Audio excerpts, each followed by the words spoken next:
Hi friends, this is Ashok. Welcome to my channel Telugu Rail Info. ఈరోజు మనం Visakhapatnam junction నుండి Guntakal junction మధ్య ప్రయాణించే తిరుమల ఎక్స్ప్రెస్ గురించి తెలుసుకుందాము. Train number 18521. ఈ ట్రైను ప్రతిరోజు మధ్యాహ్నం 2 గంటలకు విశాఖపట్నం జంక్షన్లో బయలుదేరుతుంది.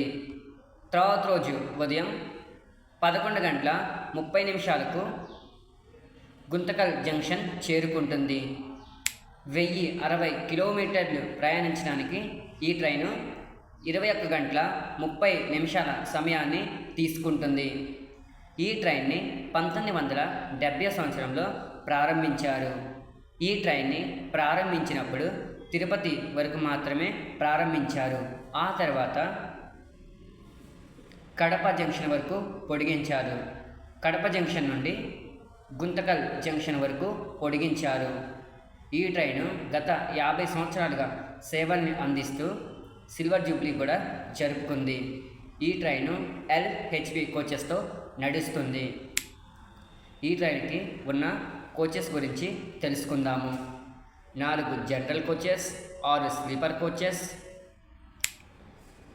H1, A1, A2, B1, B2, B3, B4, B5, B6, M1 మరియు SLRD కోచెస్ ఉంటాయి.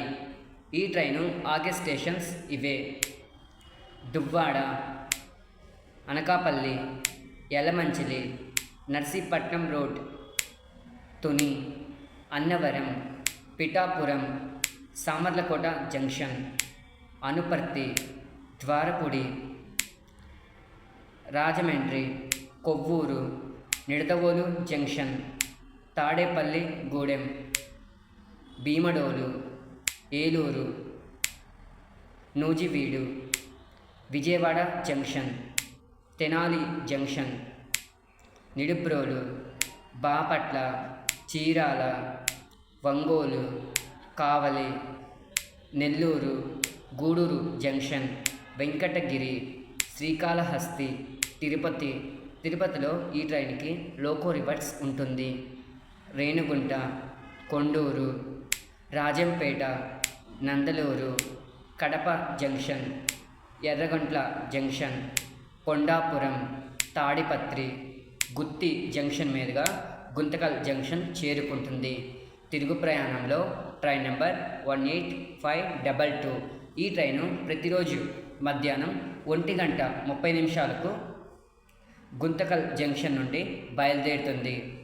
తర్వాత రోజు 11:30 విశాఖపట్నం జంక్షన్ చేరుకుంటుంది. 1060 కిలోమీటర్లు ప్రయాణించడానికి ఈ ట్రైన్కి 22 గంటల సమయం తీసుకుంటుంది.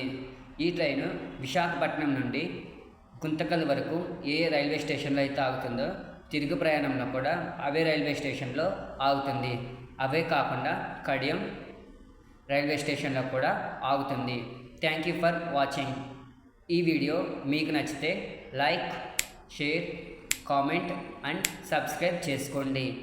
ఇంకా ఏ ట్రైన్ గురించి వీడియో చేయాలో తప్పక కామెంట్ చేయండి.